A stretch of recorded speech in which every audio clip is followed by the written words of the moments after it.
Good morning. Good morning.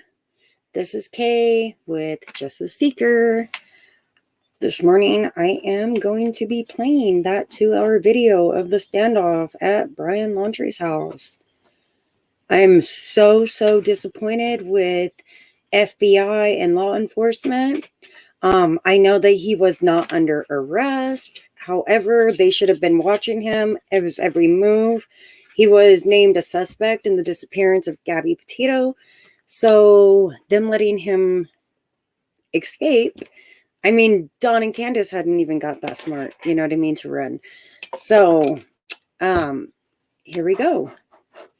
That is what we're going to be doing this morning. And if we have time, we're going to jump into Summer and Dawn. I say Summer and Dawn because Dawn has made this a Dawn show.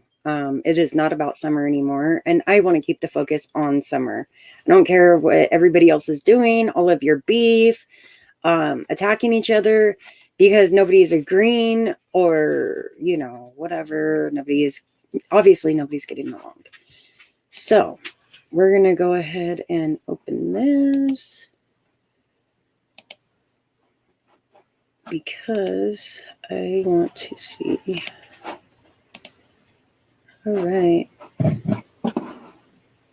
Maybe if I turn my mic off, I'm going to have to go on my stream real quick, you guys. Bear with me, because last time I was playing a video, it didn't come up.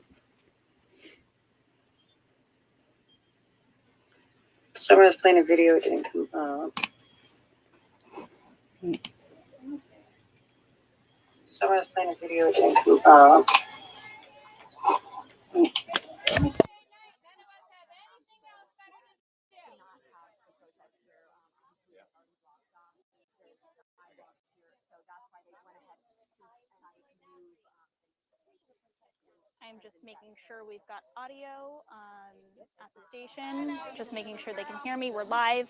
Hey everyone, I'm 10 candidate Shannon Clow, and right now we're in Northport outside of Brian Laundrie's home. So I'm sure everyone is pretty much up to speed with this story. I'm going to step out of the way and just kind of show you what we're seeing out here. So inside this house now, we have Northport police inside. At least 4 officers are inside.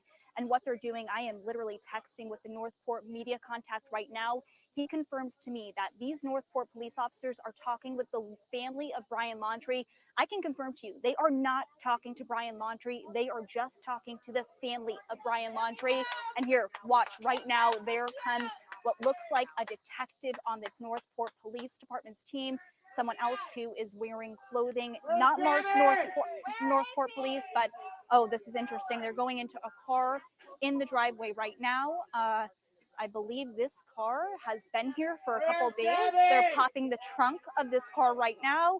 We see the detective opening the trunk of this car, one of them inside, going through the drivers. We also have a police officer out here making sure that we're staying back and that we're not going up. That's why you're not getting the closest view, but we will use our zoom on the camera. It looks like they didn't pull anything out of the trunk, but they are looking through the driver's side. I'm taking a close look right now to see if they're pulling anything out. This looks like a silver car in the driveway. I would just have to assume this belongs to the family, possibly Brian. I don't know what could be in there. Police have not given us word on what could potentially be in this car, but you can take a look. It looks like they are looking for something specific. And I know inside this house, detectives are sitting down with Brian Laundrie's family. So very interesting to know what could be in this car, because if you guys are all backed up on this story, Laundrie, as we know it, came back in that white van, which is now in police's evidence, not here at the home. Now they're going through another car. So unclear exactly what they're looking for, but I am taking a very close look to see if they pulled anything. I'm looking in the hands of these detectives. I don't see anything. It doesn't look as they found anything, but they're going back into the house. We know inside that home, I know I've said it, but if you're just joining us, they are talking. Okay, before I hit play again, I heard that they went in to get a few things, I don't know, items and maybe particles to try and help find Brian Laundrie. I don't know how much of that is true. I don't know if this was a search and seize for evidence on Gabby Petito's disappearance. I don't know. So you guys know about as much as I do. If anybody has better information, go ahead and share it with me.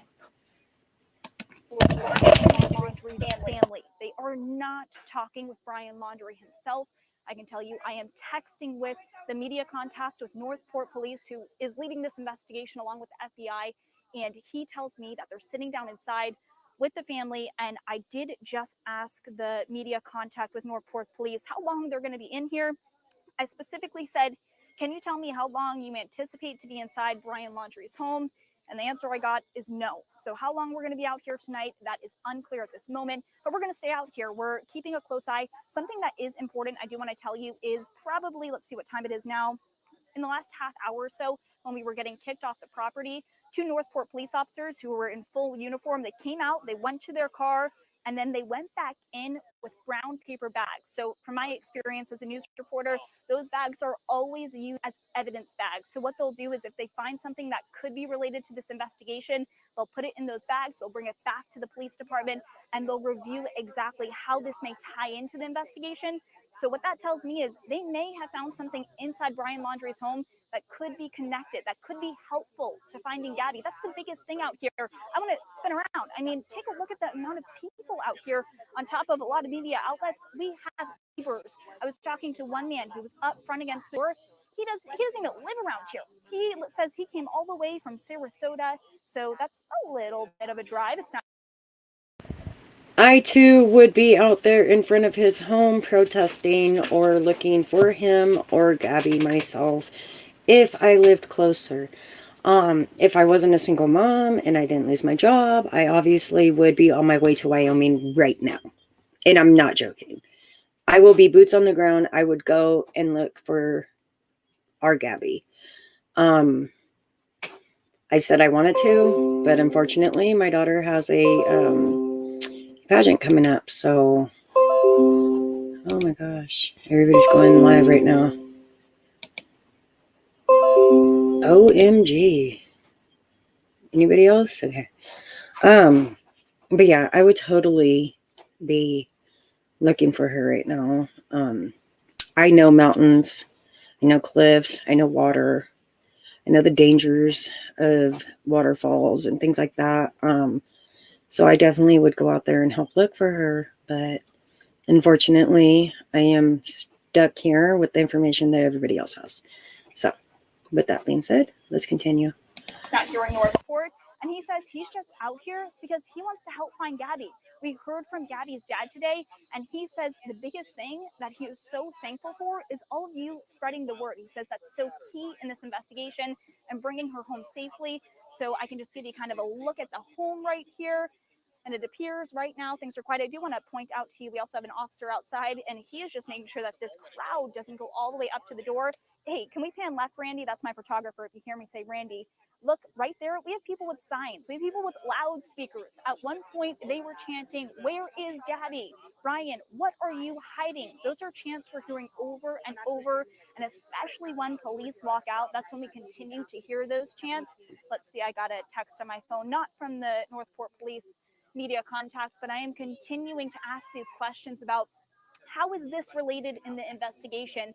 And the big question I have too is why aren't they talking to Brian Laundrie, but they're talking to his family? What's going on there? What determined that? So these are all answers, of course. 10 Tampa Bay is out here. We are going to get answered for you. I mean, just the scene out here, though, it's unlike anything I've seen. I can't even count the amount of people out here, dozens and dozens. When you come down Brian Laundrie Street, I mean, there is a car parked behind a car, behind a car.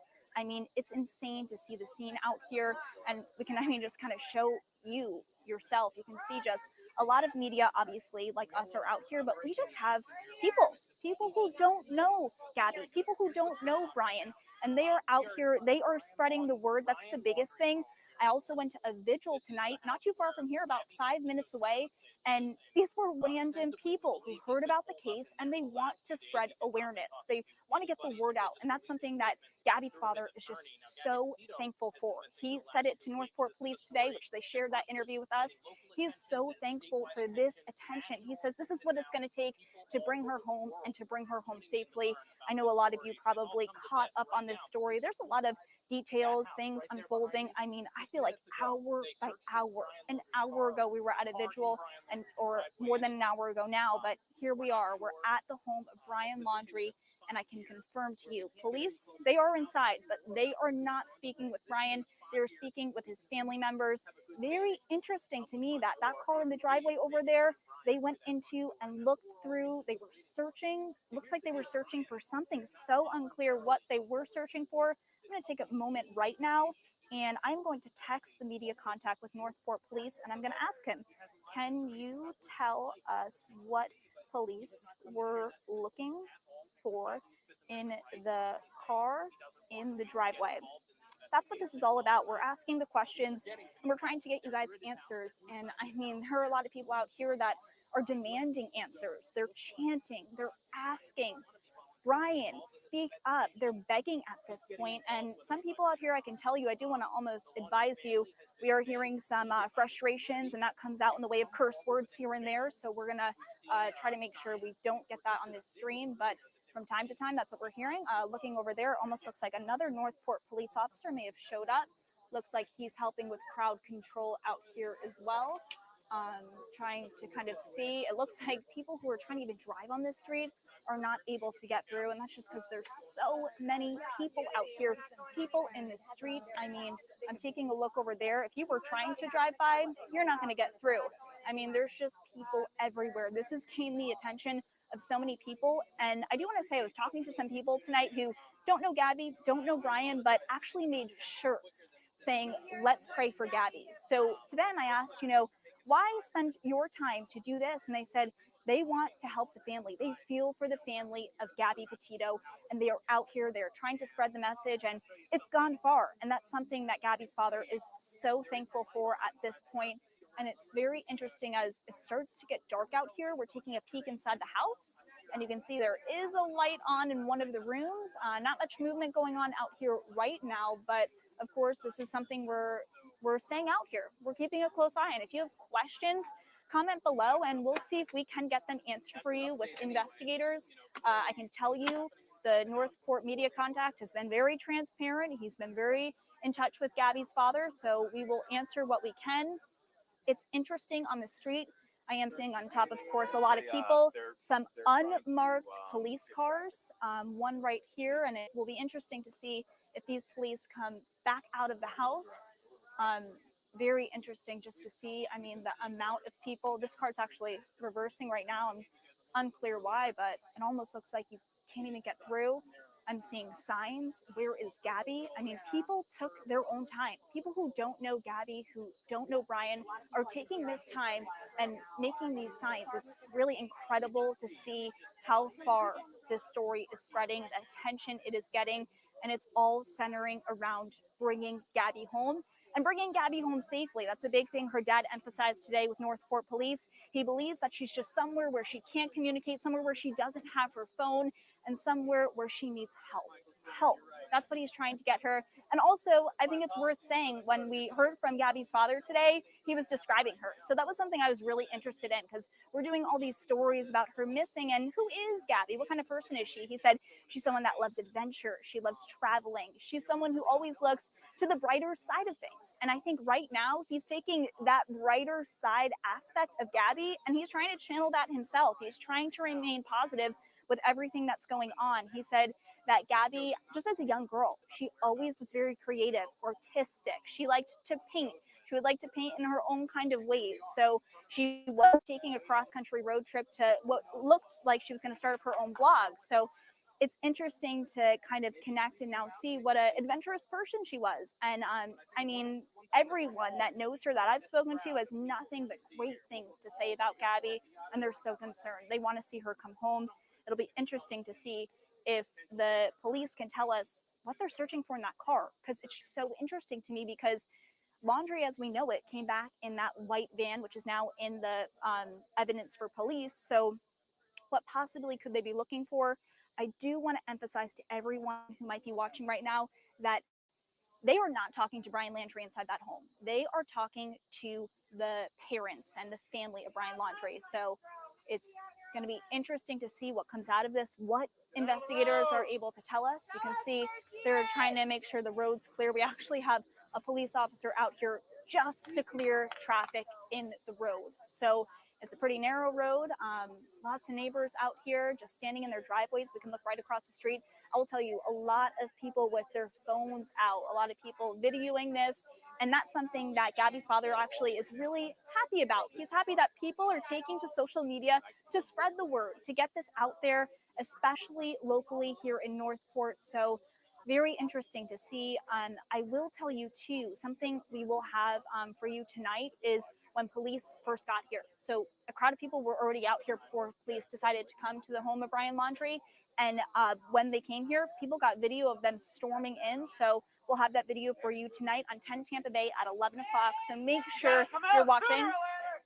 I'm sure you can hear that in the background of my microphone there. People are just driving by. They're saying you have to come out sooner or later. So people strongly believe that Brian is inside this house, but I can confirm to you what I know is police are not talking to Brian Laundrie inside the house. They're talking to his family. And it'll be interesting to see what information the family provides. Is this going to be helpful information to locate where Gabby could be, to where she is? This is all unfolding literally as I'm speaking out here. As the sun is setting, we're still going to stay out here tonight. We're going to answer your questions. So comment them below. My digital team can probably text them to me and I'll answer what I can. I'll answer what I know. I will stress to you that Northport police have told us time and time again, there are some things they just can't tell us. They want to make sure they do this investigation, that they find Gabby.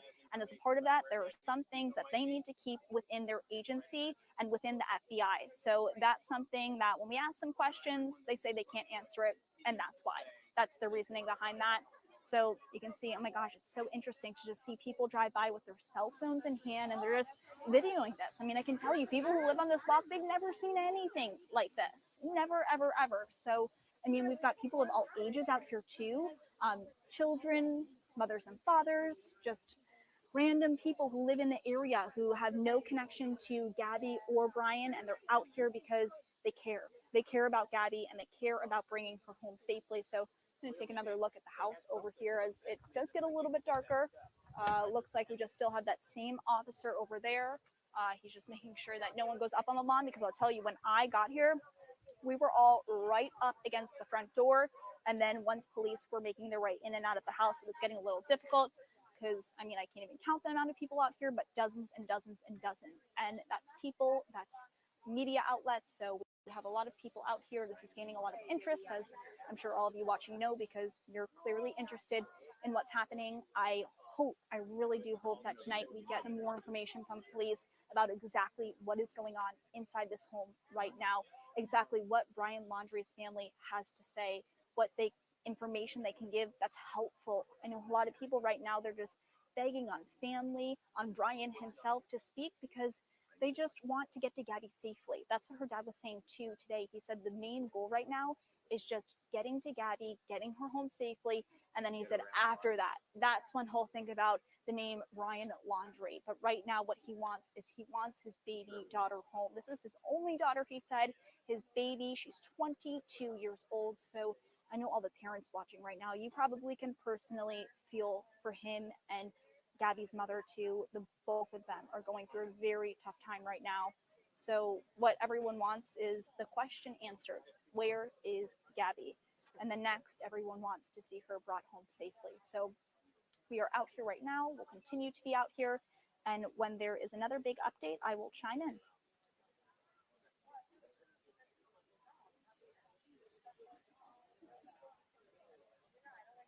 Stacy, we live about an hour south. I personally live in Coral, so we're spending the night up north covering this story, but that's okay. I mean, this is what the news is. We want to make sure that everyone has the most up-to-date information. You know, right now we're kind of in a standby situation because we're waiting to see if any more updates happen. There's like no room to move. So it's like, when I was turn this way, my foot sank in the water. I was like,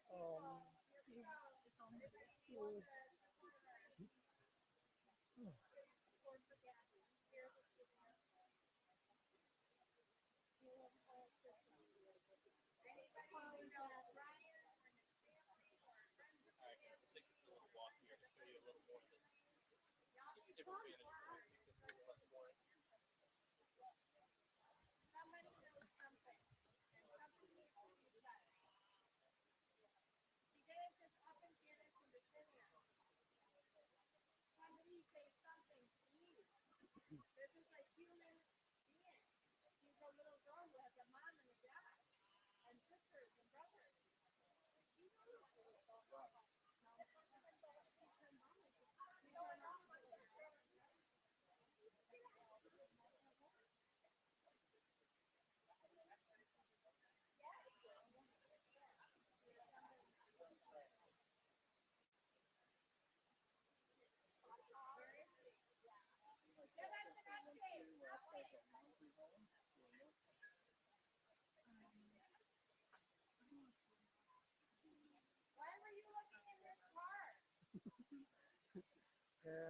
I got you.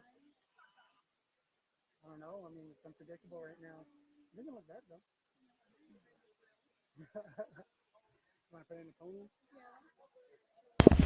We're going to jump on over here because we already know that this is basically 2 hours of them standing around. We're going to go ahead and go to the press conference that they did yesterday. Hear what they have to say.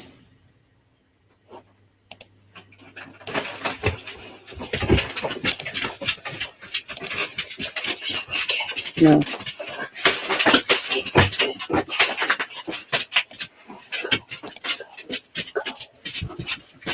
I'm muting.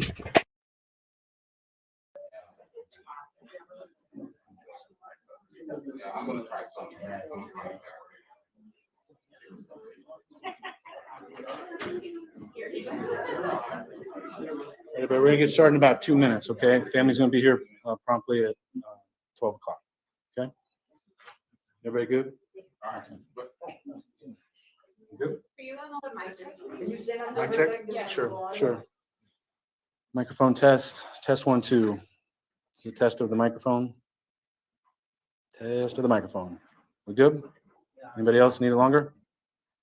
Okay, thank you all for coming. Thank you.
Leave me alone.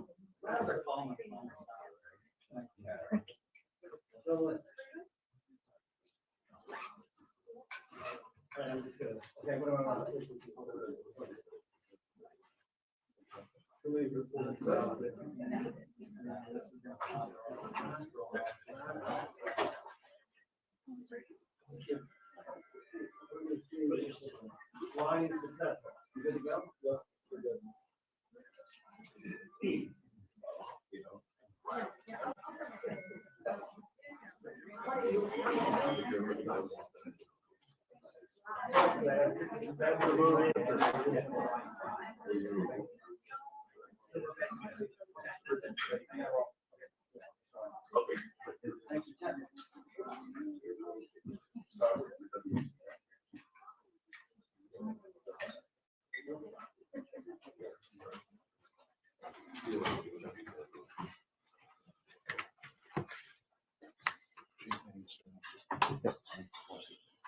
All right, thank you for everybody for being here. It is afternoon now. Please turn your cell phones off. So here's what we're going to do here today. We're going to have a statement by Chief Todd Garrison of Northport Police Department, followed by Gabby's father, Joe Petito. After Joe speaks, he's not going to take any questions. Chief Garrison will take a few questions, and we'll do the best we can on that. So, Chief Todd Garrison, thank you. Thank you all for being here. My name is Todd Garrison. I am the Chief of Police of the City of Northport. Today, we're here to talk about Gabby. Gabby was a resident of, or is a resident of Northport. And Northport is a close-knit community where what happens is felt by all. We are here today to provide an update to Gabby Petito, who was reported missing on September 11th, 2001. In June of 2021, Gabby and her fiance embarked on a cross-country trip with plans to travel across the West Coast and visit state national parks in the Western United States. They were traveling in Gabby's 2012 white Ford van and documented their journey on YouTube and social media. We have a picture of the white Ford van that they were traveling in. She maintained regular contact with her family members during her travels. However, that communication abruptly stopped around the end of August. Gabby is a vibrant 22-year-old with a love for life and adventure. She's a daughter, a sister, and a granddaughter. She was excited to share her cross-country trek with others on social media and with her family. Gabby's family and those in the community here and in New York who know and care for her are hoping for answers about her whereabouts. We have investigators working diligently around the clock, as well as with the FBI. The FBI is present here today to show their solidarity and commitment to this investigation, and we are grateful for all their resources. Due to the geographic scope of the investigation, it's important that we partner with our federal and local partners. At this time, I'm going to allow Joe, Gabby's dad, to come up and say a few words.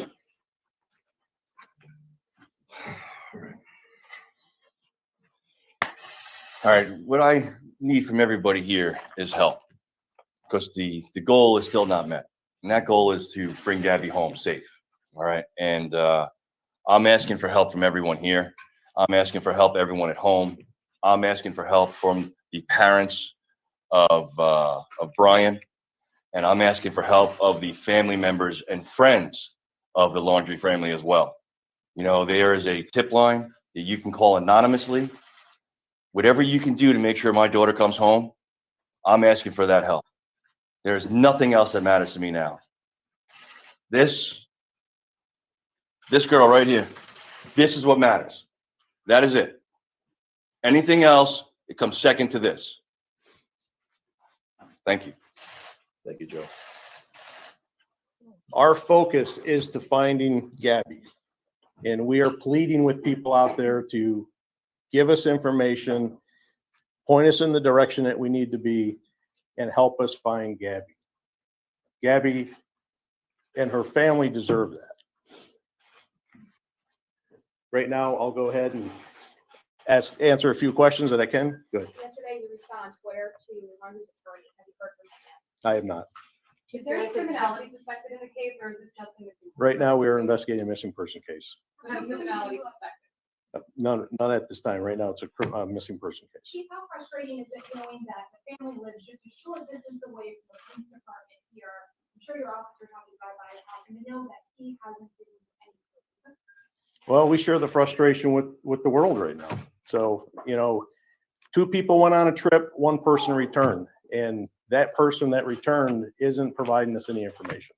Chief, can you bring Brian Laundrie in for him during the investigation or for stealing Gabby's car? Right now, no. Have you guys learned anything from the van or from the phones at all? Right now, we're still analyzing all that data, which takes time to forensically analyze all that. Is the body cam video out of Moab? Is that offering any sort of insight into maybe what potentially happened? Are you using that as part of your investigation? We look at everything that's coming in.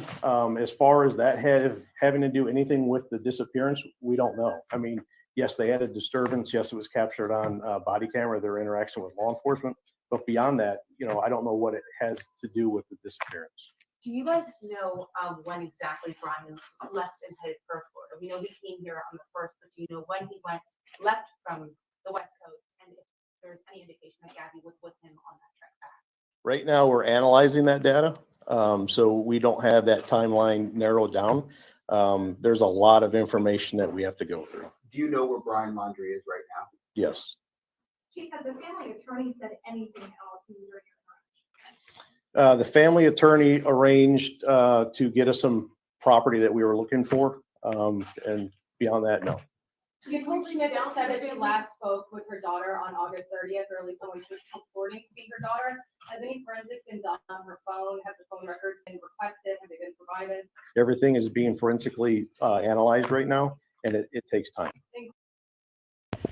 Now, mind you, the van was hers, and he showed up without her. Would that not be Grand Theft Auto?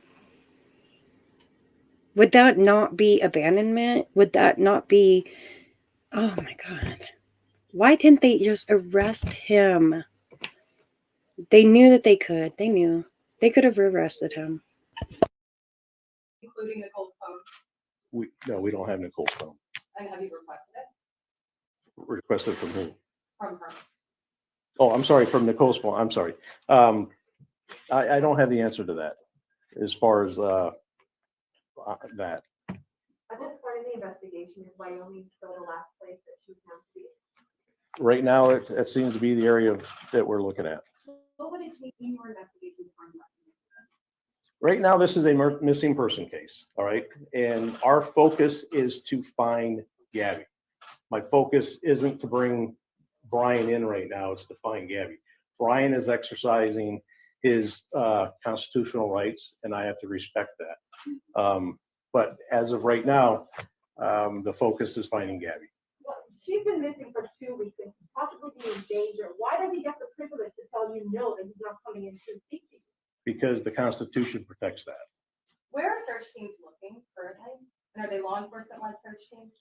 We have no physical search teams on the ground like doing grid search right now. We have resources and law enforcement partners that are out in the field following up tips and leads. But as far as a grid search right now, we're still trying to narrow down geographic areas. And do we know the exact date and exact confirmed location that she wants? We're still There's analyzing been that. some say Salt Lake City, some say the national park. You know, I just have a question. Where does everybody think that Gabby Petito would be right now had the Utah police arrested one or the other? Because both of them were putting their hands on each other. They were both under so much distress. Brian admitted to the law enforcement that day that he was having a hard time with being in the van with Gabby for so many months on end.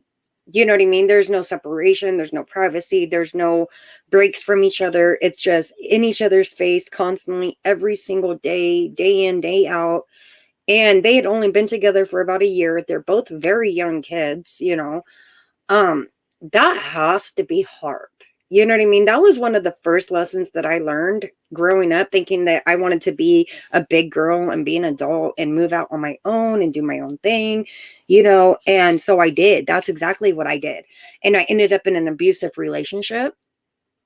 I ended up pregnant at such a young age. I lost a twin pregnancy. I started just doing stupid things. I was so young, so I started experimenting, drinking, and having, party drugs or whatever. And so I had that phase, you know what I mean? And I know what it was like. And me and my first son's father, that's all we did was fight and fight and fight and fight. And some days it would be nice, but we couldn't even make it 24 hours without fighting. And you see, we are not together today. That was 14 years ago. And I learned my lesson hardcore. So, I mean, I just feel like if the police would have intervened that day and not give them just a easy go, you know what I mean? Let's just separate for the night. I think that things would have been a little bit more different, because then, you know, you have court dates coming and this and that. Well, then we can go back and say, okay, well, this happened, that happened. Then nobody showed up for the court dates, or no, you know what I mean?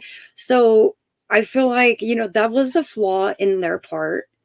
They both knew that they were being abusive towards each other. There is domestic violence happening inside that. They were speeding down the street. They're hitting each other, fighting while they're driving. You know, you're putting other vehicles, other passengers, other people on the road in danger. And they really were so nice to them, to no tickets, no arresting, you know what I mean? And I honestly do feel that, like, had they done something that day, Gabby would probably be here today. Just saying, you know, and I know that that was supposedly approximately 2 weeks from the day that she went missing, I guess. We don't know the actual date or time that she went missing, obviously, because nobody reported it. But I don't know. I mean, could things have went different? And we can't blame them, because that was really cool of those cops. You know what I mean? Some cops are just really jerks about things, you know, and they were really nice to them. And I think it just gave Brian an out. You know what I mean? Look at, they're not going to do nothing if I beat you up and kill you or anything like that. You know what I mean? So it's just, I mean, that's just in my perspective, my thoughts, my mind frames, you know. It's kind of like CPS. When CPS intervenes, they don't do anything about it. And then a week later, the child is dead or missing. Hint, Summer Wells. You know what I mean? So we need to be smart as far as authority goes. You know what I mean? When you have that kind of authority, it's time to be smart and stop putting your feelings in front of things. Oh, I feel sorry for them. Or look at, they're a cute couple. They're young. They're learning. These parents, they have opportunities to do better. We'll just check on them later. You know what I mean? And then always something bad happens, you guys. It is time to read in between the lines. These law enforcements need better training. CPS workers need better training. Judges, some of these judges, you know what I mean? On jury duty, picking jury people, you know what I mean? They need better training. They need to work with the people better. They need to read people better. When you hear something funny or feel or sense something wrong in a situation, you need to evaluate the situation and take proper precautions to see if it's a safe place to walk away from, or if you should intervene any further. Period. Those are my thoughts. Those are my opinions, you know, and I know that that's asking a lot, but if you're law enforcement and you're hearing me, if you're an investigator, you hear me, if you're a CPS worker and you hear me, if you're a doctor, a lawyer, an attorney, a prosecutor, I don't care what profession you have. This goes out to everybody who holds a title right now. Is from the bottom of the chain to the very top of it, all the way up to our president. My word of advice for you is to please do better. Please do better. You have failed so many people. You have failed the system time and time again. You have made so many people have heartbreaks and mournings and grief. You know what I mean? Do better. Don't get a job because you think the money is good. Put the paycheck aside. Don't even cash your paycheck. You know what I mean? Put the paycheck aside and leave it and forget about it for a minute and remind yourself why you took this position. Remind yourself why you took the position of a police officer, a firefighter, an EMT, a doctor, a nurse, a CPS worker, a teacher. Remind yourself why you do it. Because I guarantee you, you did not go into your profession thinking about money. That is not why your heart and mind chose the profession that you're in. It was not money. So we all need to step back, take a look in the mirror, and remind ourselves why we do what we do. Me, You see, I hardly have any subscribers. The subscribers that I have, I appreciate you all. I love you all. I mean, it's amazing to me. I don't have thousands of subscribers like everybody else, you know what I mean? But I'm not here for the money. I'm not here to profit off of anybody, especially a tragic story like this. Gabby Petito, Summer Wells, Michael Vong, the West Boys, I'm not here for money. I do it because my heart said to do it. Something called me and said, put this out. Keep this alive until there is justice. I do this for justice. I do this out of love because I was taught as a child to love thy neighbor. You treat everybody equal. You go into the world with love, not hate, not disgrace, not despair. You go into the world with open eyes and full of love, an open heart with love. And you care. Just because it's not happening to you, you don't sweep it under the rug and forget about it. That's not what my heart says to do. And that's why I'm here today. Okay, we are going to find Gabby. We are going to find Summer. We are going to find Michael. We are going to find Madeline McCain. We are going to find Susan Morphew. We are going to find all of these lost but never forgotten. Period. That is what I'm here for. I'm not here to fight, to bash. I don't want to have any negative comments. I don't want negative energy. This is already as negative as it can get. This is the ultimate everything. You know what I mean? When you have somebody unaccounted for and you don't know what condition they're in. This is the ultimate. The information, there's a lot of information coming through. We have to analyze that information. We have to vet that information, and it takes time. But is there any history of police interacting with Brian here in Northport, or any incident involving Brian and Gabby here in Northport before they went on this trip? They've been here a couple of years now. No, Was she on any kind of medication? not that I know of. And was Northport police aware of her mental health issues before the Mueller report came out? I'm not aware of any of them. Are you able to tell us what you found in the van? I know yesterday you said you were not. No, right now, the data, the stuff that we found in the van is being analyzed. I don't know if it has any evidentiary value to it or not. Obviously, this was a van used by the both of them, which personal belongings and stuff are in there. Whether or not it has anything to do with the case, we don't know. I know you tweeted at the attorney. How frustrating is this for you personally? I want to bring Gabby home, so of course it's frustrating. And he answered us. We asked him about your tweet and he said no comment. Your response, right? Where's Gabby? That's my response. No, emotionally for you as a father, as a human being, talk about what this case is triggering for you. This isn't about me. This is about Gabby, and that's where I want to keep the focus. No, I know, but just looking at her face, talking with her family, how is this? Does that any response from you to? Well, it's driving us to keep working. I mean, long hours, long days. It gives us the momentum to keep going forward. Have any of the social media platforms reached out to your agency as part of the investigation and offered up any of the metadata? We have great cooperation with the social media platforms out there. How difficult is it as you guys are here? She possibly went missing over there. Geographically speaking, how difficult is that for the investigation? We have partners federally and locally that we can reach out and touch. One of the reasons of asking the assistance of the FBI to come in is they have a long-reaching arm. So I'm confident with what we're doing here and the tips and the information that's being funneled out west.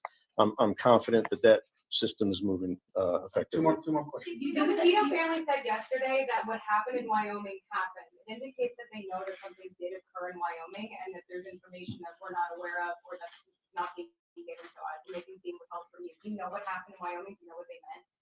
The fact of the matter is Gabby is missing. And I think that that's what they're referring to. Of course, but we Gabby's all, missing. this is a huge investigation. You have internet press from all across the country here, and if there's something that's part of the story that's not being told, I think, the public has a duty to understand. You're looking into something that's not there. I think what the family's position on it was she went missing. Last area was out in Wyoming. So she's not here. So where is she? No, Utah police aren't ruling out, it's really tough to talk about, but they're not ruling out any connection to possible homicide that happened there as well. Have you guys looked into that? Is there anything you can tell us in relation to that? We have communication going back and forth with Grand County Sheriff's Office. We provided them with whatever information we could. They don't have any suspect information right now, so you would have to refer that to them, but they told us that they're looking at everything at this point. Kim, one last question. It's still a missing person case at this point in time, but is there any evidence suggesting that a crime may have occurred between the two of them? Right now, no. Right now, all we have is the missing person investigation on that. Okay. Really simple question. You said you know where Brian is. Is he at his parents' house? All I'm gonna say is I know where Brian's at. All right, Thank you guys. everyone. You can certainly follow up with us, me. You all seem to have my phone, so call and we'll answer any follow-up questions. Thank you.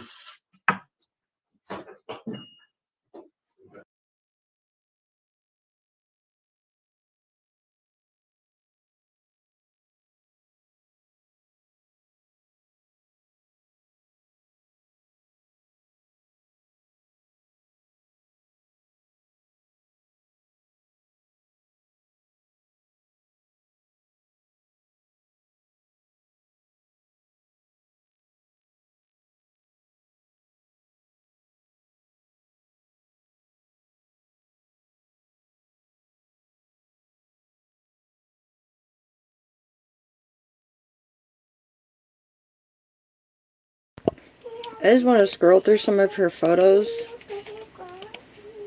What a beautiful girl, you know?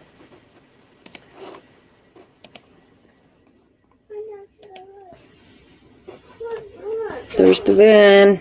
They got it. Hopefully they find Gabby. Now what if he pushed her somewhere crazy? I mean, look at how close she is to the edge here. You know what I mean? God, Brian. What'd you do to Gabby, dude? What did you do? Yeah, see him walking over to the edge? That's probably exactly what he did to her. Yeah, she cooked for him. She did it all for him. And that's how he do her.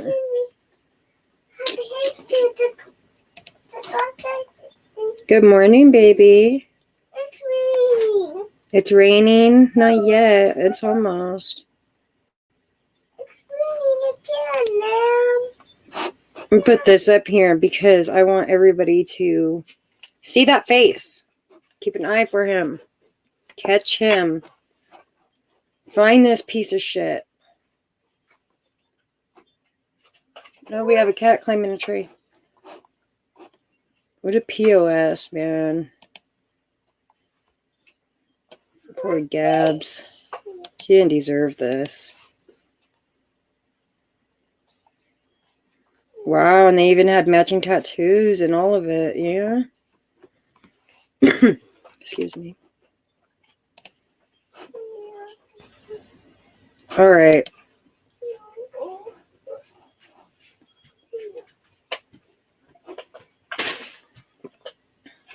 What is that black cat doing?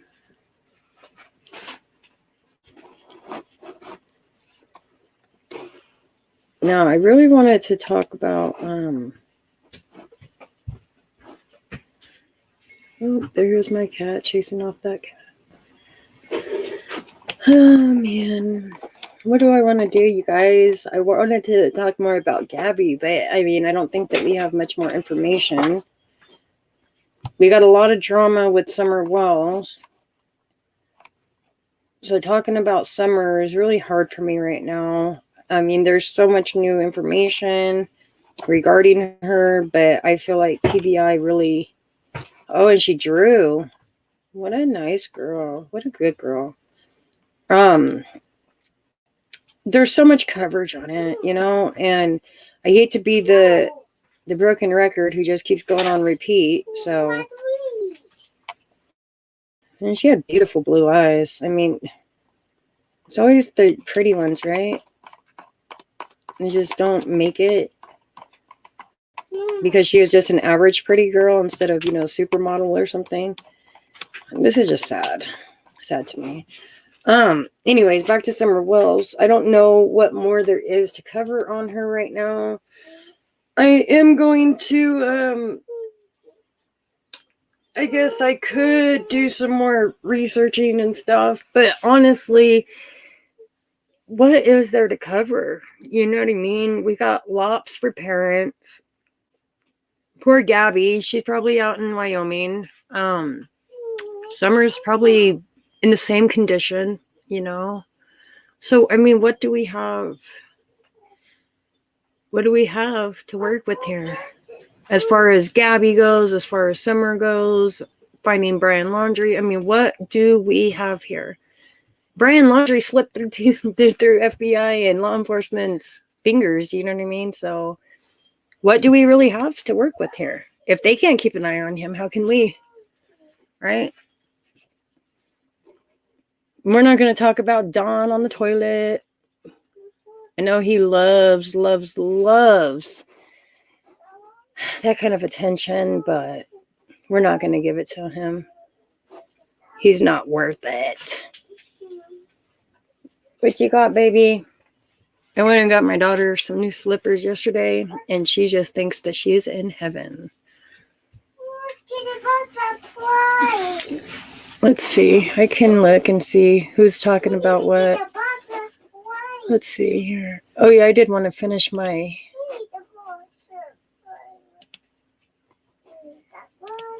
Hold on. I'm going to finish this here. Get out of there. This is a press conference for Summer Wells. Closing arguments. I tried playing this yesterday. For whatever reason, my computer wouldn't let me do it. So, whoops. So that is what we are going to do.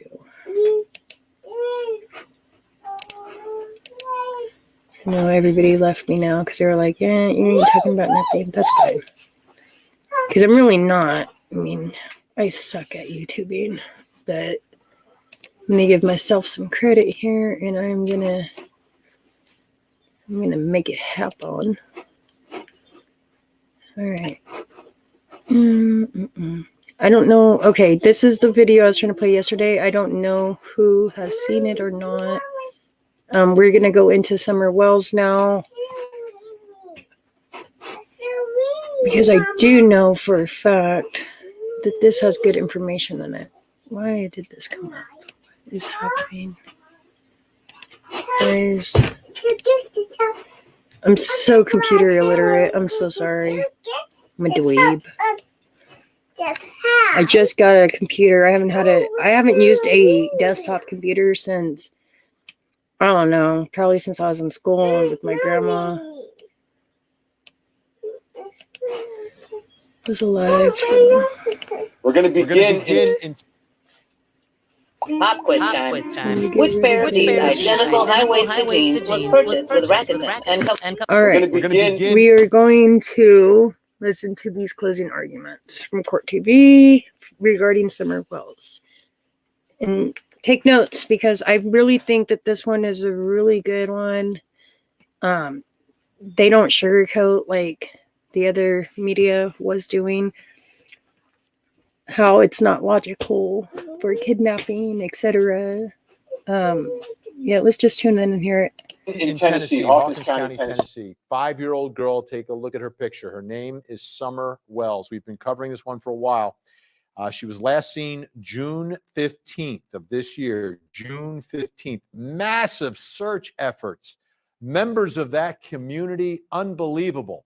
I haven't seen a reaction like this since years ago down in Orlando, Florida.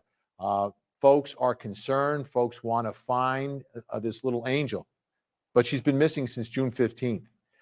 Her mother, Candace Wells, spoke to WJHL. They shared the interview with us, explained what happened the moment, the day that Summer Wells was last seen and when she went missing. Listen closely. Me and my mother and her were planting flowers. And we went in after we got done washing our hands, and she got a piece of candy from Grandma, and she wanted to go back over and see her brothers. And I said, okay. And I walked her all the way over to the porch, and I watched her walk into the kitchen where the boys were watching TV. And I told the boys, I said, watch Summer, I'll be back. And within 2 minutes, I came back. And I asked the boys where their sister was, and they said, she went downstairs, Mom, to play with her toys in the playroom. I said, okay. And I yelled downstairs for her a couple times, and I didn't get no answer, which was unusual because usually she always answers me. And so I went down there to check, and she was nowhere in sight. She was just gone. All right, a couple things, right? So she walks into the house, goes into the kitchen. The boys say she goes downstairs to the playroom, and then Mom comes back in 2 minutes. Now, she might be estimating it. She might not be exactly right, but she comes back very quickly, and she's gone. I mean, it happened that fast, according to Candace Wells, Summer's mom. So let's go back to the scene. I want to show you a photo first. This is a photo of the house. Let's take a close look at this, because when I first heard this story, and if we could drop the letters on the bottom so we get a clearer look at everything. You look at the house here, and I looked at the house, and when I first heard that she went downstairs, I was wondering, is there a door? Is it a walkout basement? But as you can see from the cinder blocks, it's not deep enough. There is no door. There are some windows on the bottom, but the back door, that's the back door. So if she goes in the front and Mom is hanging out around the front or somewhere out there, and she exits the home, it would have to be through that door, because in this shot you can see it almost looks like there's doors over there on the basement, but it's not. Those are windows. So the only door is over there, which looks like the back door. Let me bring in our special guest joining us as we take a look at these pictures and think about what happened here. Joseph Scott Morgan is with us, professor of forensics at Jacksonville State University, former senior investigator for the Fulton County Medical Examiner's Office, and forensics media analyst. Also joining us in Chicago, Illinois, private investigator Erica Morse. Great to see you both. Joseph Scott Morgan, I'm going to start with you with the picture. Let's put that picture back up of the home. As you look at that home, if in fact she goes in there, it seems to me she'd have to exit out that back door, and within 2 minutes, she's got to be gone, like not in the yard. She's got to be in the woods somewhere. Yeah, it all depends on points of entry in this dwelling. If that is a single point of entry, and the one that the mother would suspect that she would have to exit from, you can see the large wooded area to the rear. So my thought is this, Finn. One of the things that I'm kind of toying with, was there somebody that potentially had gained access to the interior of the house that may perhaps have been lying in wait for this little girl, that had access to her, that had identified her, maybe over a protracted period of time. Maybe they were watching through the woods, just to see if they had an opportunity. And once maybe perhaps they made entrance into the house, they could have snatched her at that point, or they could have waited until she exited. I think one of the keys here is observance and collection of any kind of physical evidence within that dwelling that cannot be associated with anyone or tied back to anyone that is domiciled there. Any kind of stranger DNA that might be in there, say for instance, touch DNA that has been left behind. Of course, that would mean that the scene would have had to have been secured, and that they could have tested for it at that moment in time. Erica, your thoughts about the initial part of the story, that within 2 minutes, she's out of that house. It seems to me she would have had to have gone out the back door, because I think if she went out the front door, someone would have seen her. So if she snuck out the back and was an adventurous 5-year-old, she had to make a beeline for the wooded area. Correct. And I think if she had left on her own, I think she would have been found by now. There would have been some indication of that. Remember, they are still looking for a Toyota Tacoma in regards to this situation. So this really does feel planned to me in some way or another. The property itself is very rural. I don't see this more as a crime of opportunity. I see this as somebody, like not a crime of opportunity, and it seems to be something well thought out and planned. Just throwing that out there. But we already knew that. What? Hey. What's the problem? Well, then put your shoes on the right feet. Yeah. like was already said, where someone was either lying in wait or identified that a child was in the house, because I just don't think there was enough time for someone to have inadvertently driven up, walked up, grabbed her, and gone. Mom's passed a polygraph test. That is fantastic. So now they've ruled her out in that regard. They can start spreading a little bit further. I am also equally encouraged by the fact that Texas EquiSearch is involved, or I'm sorry, Midwest EquiSearch, and they're good. They're really good at what they do, and they have a lot of different technology to use. And so I think that their focus is probably going to be that wooded area and some others. Yeah, they're coming in over the weekend. Let's take a look at a really wide shot to give you another perspective here, Joseph. As you can see where the house is, there are no neighbors there. There's no neighbors. And that arrow, again, is pointing to that same door that we've been pointing to in the other pictures. I just look at so isolated, Joseph, so isolated. That's what is so striking to me. Yeah, it is. And this is one of the things regarding what Heather had stated, that this is, in my opinion, at least, a planned event. This is not something where she's in a large metropolitan area. Someone would have, first off, would have had to have known that this residence was back there. So boom. They would have had to know that it was back there. They would have had to know who was up there. They would have had to know that Dawn wasn't home. They would have had to know that Dawn took the Subaru to work. They would have had to know that Mom was drunk or high and couldn't hear somebody walking up to their home or up their driveway. They had to have known to send the dogs off so that there was no dogs on the property when this happened. Excuse me for 1 second. Can you stop your whining? You just woke up. No. If you want to keep whining, you can go right back to bed. You want to go back to bed again?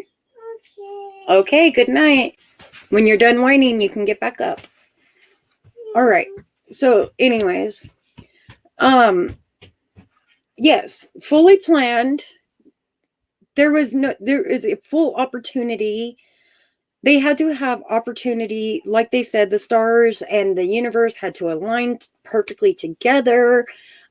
This is coming out from experienced people saying that this is not something that is just a spur of the moment type of thing. Not the way that this property is laid out, not the way that everything conjoined.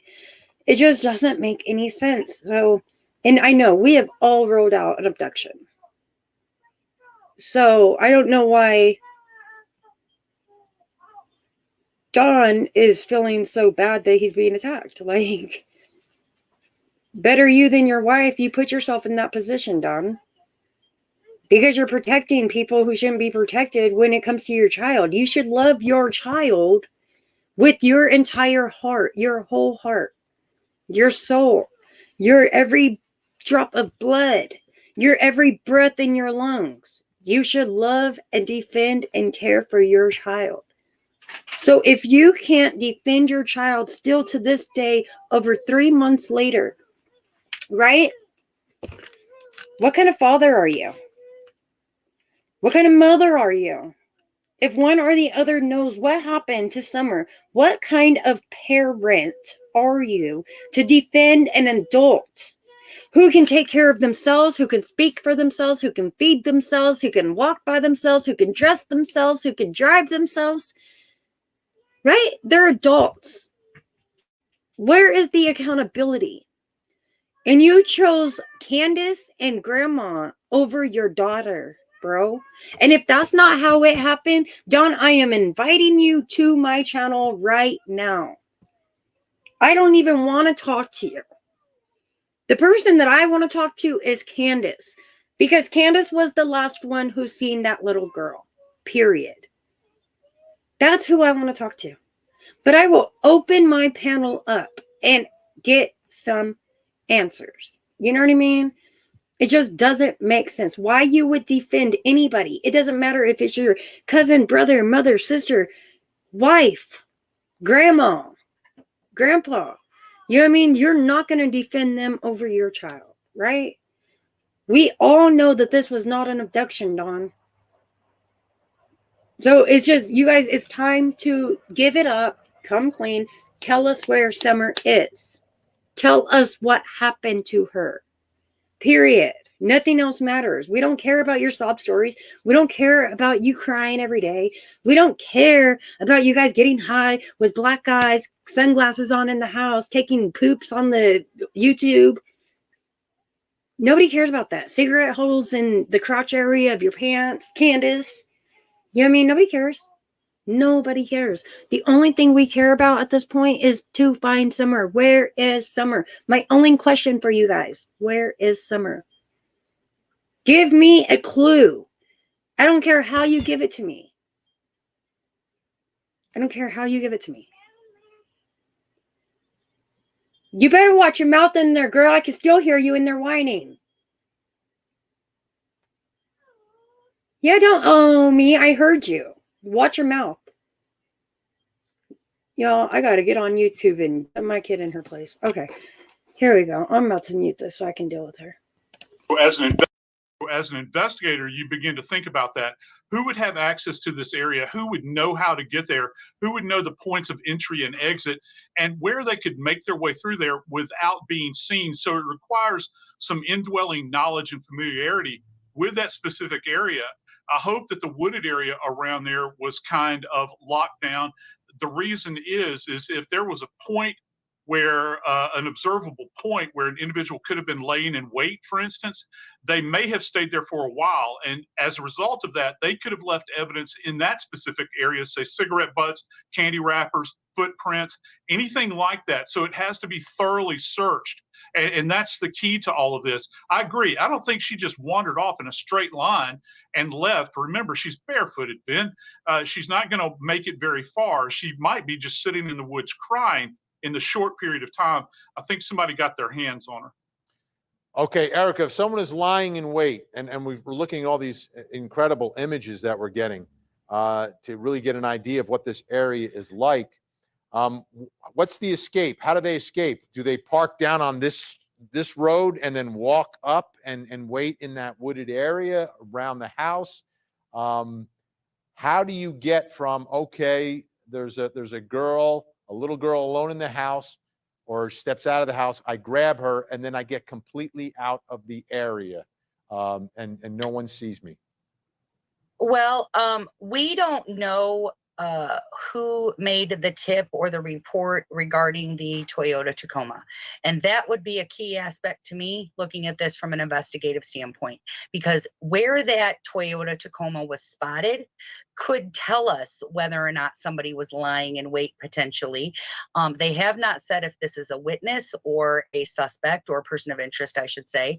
And so the location of where that vehicle was seen that is of such keen interest to investigators is something I would really be interested to know.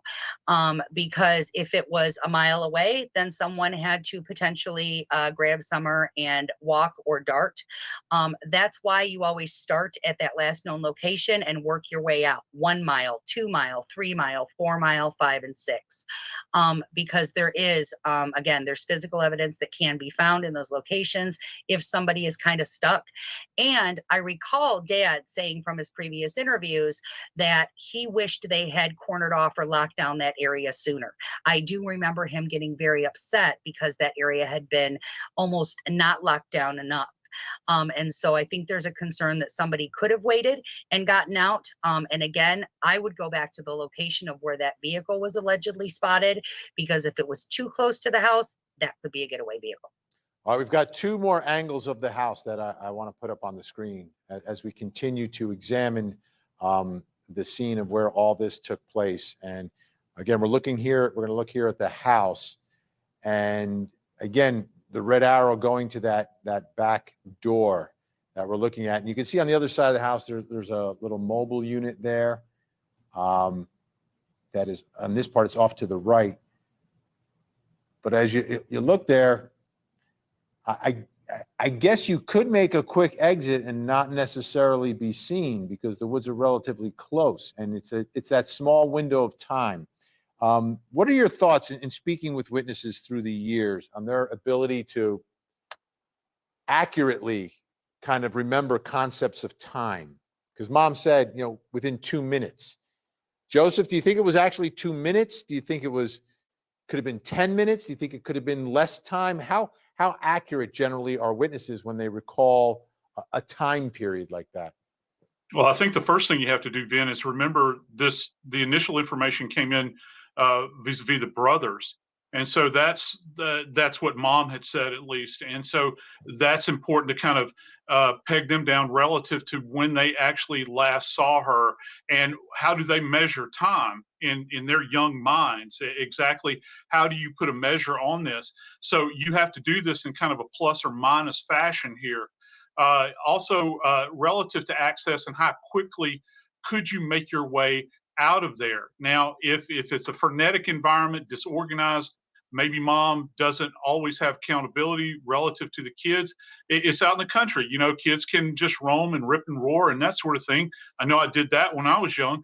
Mom might not remember specifically. And as you go down this timeline, as you move down linear time away from that critical point, memories become very faded. That's why it was very, very important for law enforcement to get to her as expeditiously as possible and grab that kernel of current information, because as time goes along, it'll begin to layer and her memory will change over a period of time. So you have to go back to those initial statements and check them for the veracity. Erica, what are your thoughts about the boys and their recollection of what they saw, what they heard, and how you can get information from someone that is young? First of all, they would have brought in, I'm sure, someone specialized in talking with and interviewing children. It's definitely someone with a social service background in conjunction with law enforcement, who is perhaps someone with a child forensic psychology background, who could really extract that information properly, because children do perceive time differently than adults do. They may not even be watching a clock. I believe I may have read a report about video games being involved that can easily distort time. So you would want somebody who specializes in understanding how to ask the questions of these children, depending upon their ages, and how to get them to recollect things more accurately.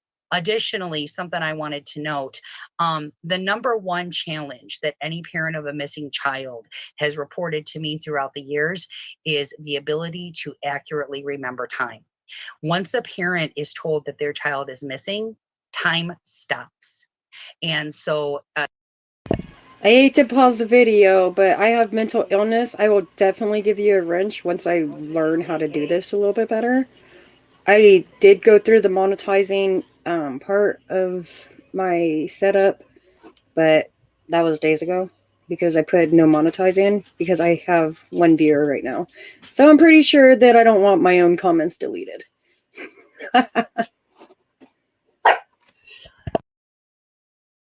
nailing down that timeline can be challenging. When you hear something like 2 minutes, it could be 15, it could be 5 or 10. It's hard to determine. I think that they're probably doing the best they can, and getting to mom as quickly as possible was a key aspect of this. Interviewing those brothers and nailing down just to the millisecond, honestly, is going to make all the difference in the world. But time is something that is very difficult when a family is in shock mode. All right. And as Erica mentioned, Midwest EquiSearch will be there this weekend. So we'll see if there's any updates that happen. And we're going to stay on this story. And hopefully this does not become a story that we're talking about 5 years from now. You know, where is Summer Wells? But when we come back, we're going to be talking about where is baby Jacqueline. And this is a story that goes back 20 years. A mom is at a swap meet, a flea market. And she's got 2 little children. One's a baby, and the other one.